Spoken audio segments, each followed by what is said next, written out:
É para você ter medo mesmo se você é físio ou se você é paciente e está pensando em se submeter à técnica de manipulação vertebral. Por quê? Porque para que você chegue a necessitar da técnica de manipulação vertebral, a gente tem que fazer uma série de perguntas especiais. E eu vou te falar aqui as principais delas. Quais são os objetivos dessas perguntas especiais?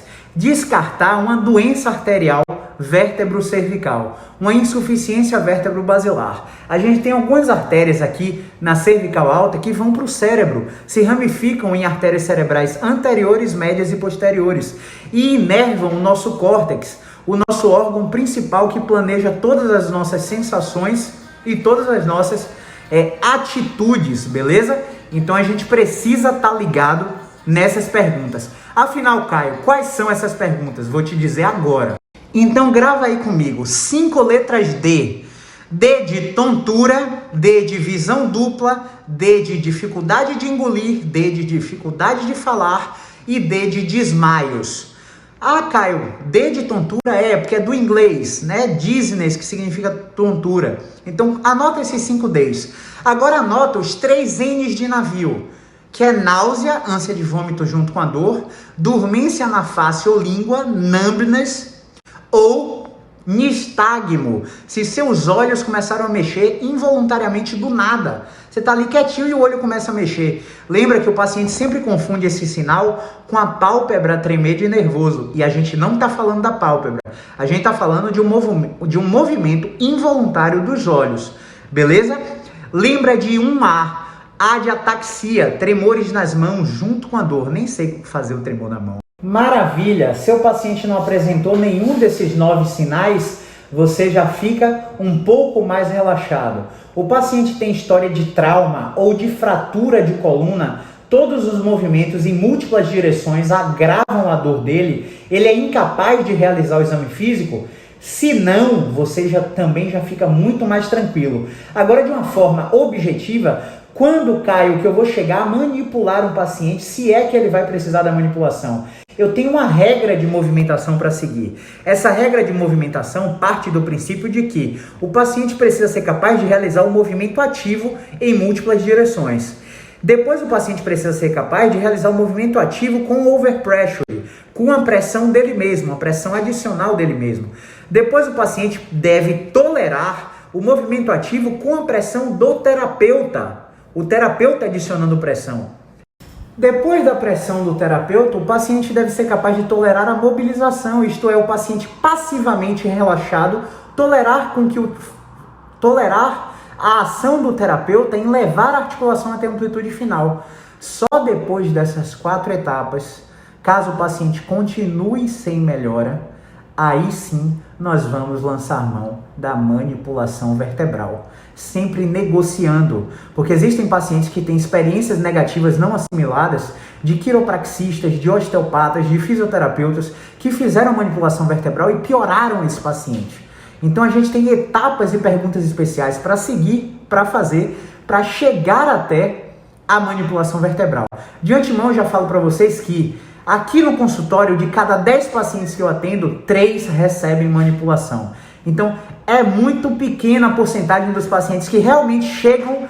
Então, para finalizar, a maioria dos pacientes, quando a gente faz essa regra de movimentação na avaliação de perda de movimento, nos testes de movimento, na seleção das intervenções, a grande maioria, de 70% a 90% dos pacientes que a gente atende aqui no consultório, eles já melhoram sem necessidade da manipulação. Então, se você é paciente e está com medo de fazer uma técnica de manipulação, relaxa. Na maioria das vezes, os pacientes não precisam dessas técnicas.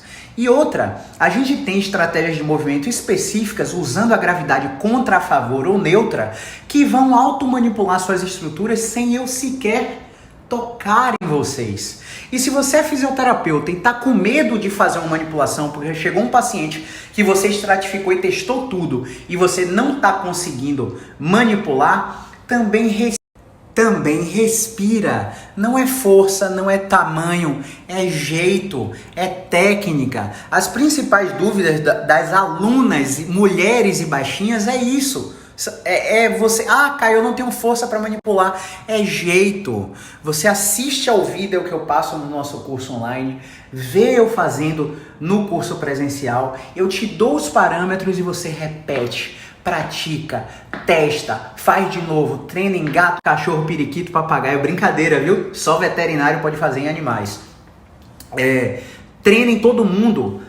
Namorada, namorado, marido, esposa, vovozinha, irmão, treine em todo mundo. Você acha que eu peguei essa expertise num tapa? Não, eu rodava todas as marcas na minha pós-graduação, querendo fazer em todo mundo. Testava em todo mundo da família, até conseguir essa expertise. Então comece hoje, daqui a um ano, você vai desejar ter começado hoje. O melhor dia para ter começado a praticar essas técnicas, esse raciocínio, já passou, foi ontem. O segundo melhor dia é hoje. Então faz. Sabe por quê? Vão te criticar de qualquer jeito. Então faça, meu amigo. Eleve o patamar da nossa fisioterapia. Abranja todas as técnicas e possibilidades que vocês têm para ampliar o seu raciocínio e selecionar cada vez melhor as suas intervenções. Beleza? Então manipulação é uma técnica maravilhosa, controlador para a gente aplicar exercício o mais rápido possível. Tem regras de estratificação, por exemplo, na lombar. Se o paciente chega com dor lombar que irradia só até o joelho, tem menos de 16 dias, rotação interna de quadril está maior que 35 graus e o questionário de medo e evitação na sessão trabalho está com corte menor que 19, a gente sabe que uma intervenção em manipulação vai melhorar esse paciente muito rápido. Nossas mãos são mágicas. Isso aqui não é curandeirismo, não. Isso aqui é raciocínio clínico para você saber quando bota a mão, quando tira a mão e o que usar. E a terapia manual é muito eficaz quando o paciente precisa. Muitos pacientes vão chegar pra gente dizendo que querem terapia manual. Só que quando a gente testa o paciente, os pacientes não precisam de terapia manual. Por isso a gente tem que ter um bom curso de exercício, um bom curso de educação em neurociência da dor e um excelente curso de terapia manual para quando for necessário. Porque essas são as 3 intervenções baseadas em ciência que recuperam a função de forma efetiva e que tratam a dor sem remédios e cirurgias de forma muito efetiva.